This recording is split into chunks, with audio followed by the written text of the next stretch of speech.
So far, I've looked at dancing and music and concerts, the precursor perhaps to our modern Christmas works party. We know that you could get a mince pie, a roast dinner and Christmas pudding in Jane Austen's England. But as for things that we associate with Christmas today in 2020, there was one thing in the Regency period that they probably didn't have that is an absolutely integral part of Christmas for us today. Where would we be without the Christmas tree?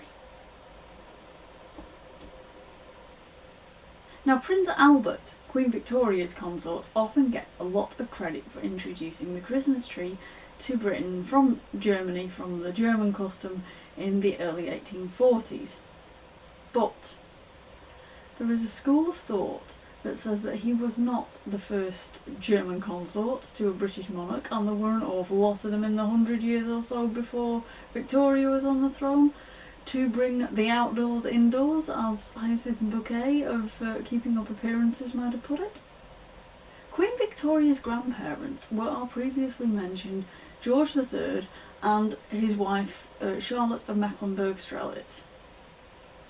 And according to a piece that I have found online from the Independent newspaper from 2018, December 2018, by Joe Summerlad, it was Queen Charlotte, apparently, who had a Christmas tree put up at the Royal Lodge at Windsor in the year 1800.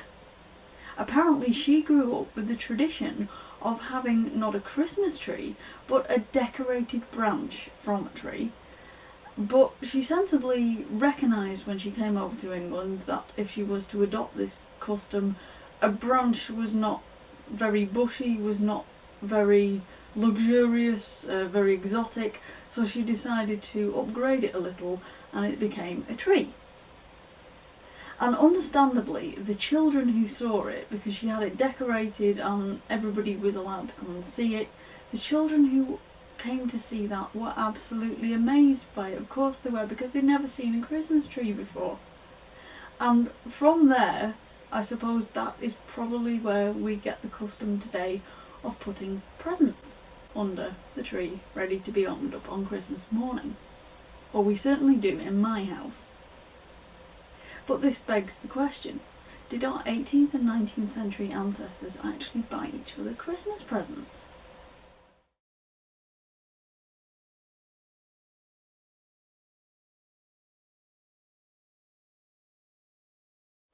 Jane Austen and her sister Cassandra often only wrote letters to each other when they were apart, because of course they did. Why would they write letters to each other when they were staying under the same roof? There is no point to that. Generally, I have noticed that for the last decade or so of her life, if you piece together information from the surviving letters, there is a distinct lack of correspondence on the subject of Christmas, and from this I can only conclude that Jane and Cassandra were generally together at that time of year, so of course no need to write to each other. Jane Austen doesn't mention anything specific at any point that I can see about actually exchanging Christmas gifts, so I wasn't really sure from what evidence she left, allowing that Cassandra apparently did destroy a considerable number of letters, at least ones that she thought contained information too personal to risk being published. So that really means that we need to look elsewhere for evidence of festive gifts. And some of the earliest evidence I've seen of the phrase Christmas box being used to describe a gift given at that time of year was something that dates from the year that Jane Austen's elder brother James, who's been mentioned before, was born, 10 years before her own birth. This is from the Ipswich journal, and it was also repeated in the Newcastle journal, strangely enough, on the 28th of December 1765. So this literally is that point in time when King George III and Queen Charlotte are just married and only by a few years, and have only just begun to have their massive family of 15 children. Both newspapers advertise the following book as being a very proper Christmas box for servant maids.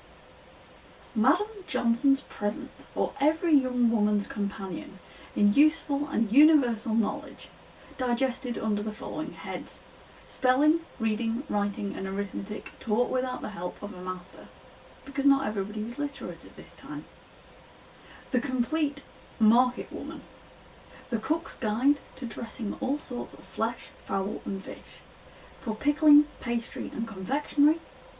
An estimate of the expenses of a family in the middling station of life, so typical family income, typical family household there. The art and terms of carving fish, fowl and flesh, again. A bill of fare for every month of the year for dinner and supper, and also for extraordinary occasions.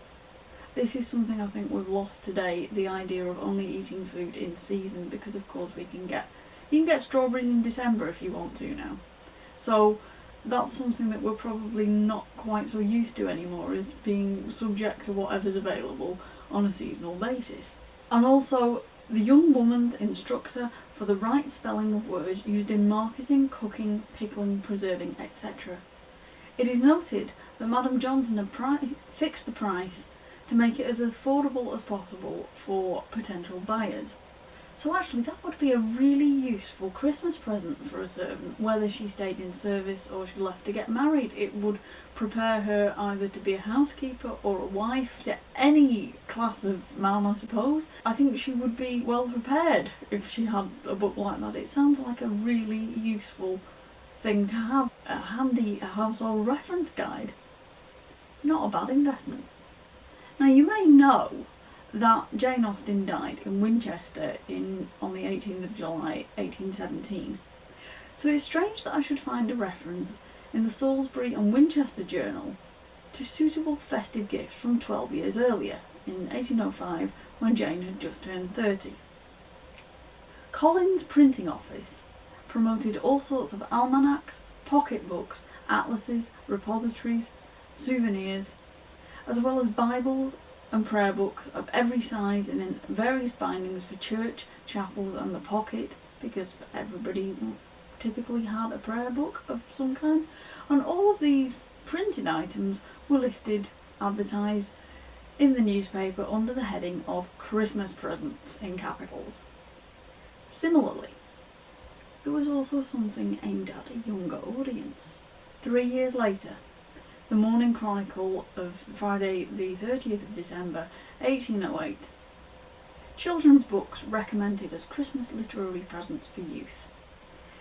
The history and anecdotes of ferocious and foreign quadrupeds. That sounds like my cat. Mrs. Somerville's Sacred Lectures. Cat's Concert or Grimalkin's Disasters, with 13 illustrations, 1 shilling for a plain copy, 1 and 6 in colour. Fish's Grand Gala, with 12 illustrative plates, again, 1 shilling for a plain copy, 1 and 6 in colour. And Princess Una, a conclusion of Arabian Nights, 1 shilling for the plain copy, and 3 and 6 in colour, so there must have been an extraordinary number of illustrations in that. And it's interesting to see, actually, that this particular advert is placed in the paper on the 30th of December, which is quite clearly after Christmas Day. This is sort of backing up that theory that I found earlier, that Christmas was celebrated for a whole month. It went from St. Nicholas's Day all the way up to Twelfth Night in January, so gift giving obviously was spread out all through that month. It was not just confined to the 25th of December.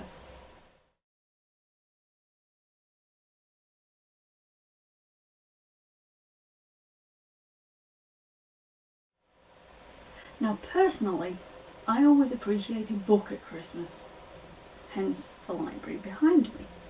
But there is something else that I always appreciate finding under the Christmas tree. Fruit pastels, giant slab of chocolate, fudge, after dinner mints. I don't care as long as it's sweet. So I was really pleased to find this advert which suggests that I am not alone in appreciating the sweeter things in life. From the Ipswich Journal, Saturday the 20th of December 1800. W. Middleditch's warehouse on Brook Street, Ipswich, was selling, for Christmas presents, quite clearly for Christmas presents. A choice supply of new French plums, turkey figs, candied ginger, orange peel, citron, clarified tamarinds, etc. Genuine Haisong, Souchong and other fine teas. Cocoa, coffee, chocolate and spices. Also suggested fireworks for a winter evening's amusement. Now tea, coffee and something like what we call hot chocolate were quite readily available by the year 1800, but it is really interesting to see that a good quality food product was still considered enough of a treat in Jane Austen's England that people would welcome it as a special present at Christmas. Perhaps we've got a little bit more in common with our ancestors from 220 years ago than we realise. So that sort of wraps up my exploration of a Regency Christmas. I hope you enjoyed it. I hope that it was interesting. If you would like to leave a comment, please feel free to do so. And in the meantime, I wish you a very happy Christmas, and at some point in the new year I will be back with some more projects, I'm sure of it. I've already got a few ideas on the go, so I will see you then.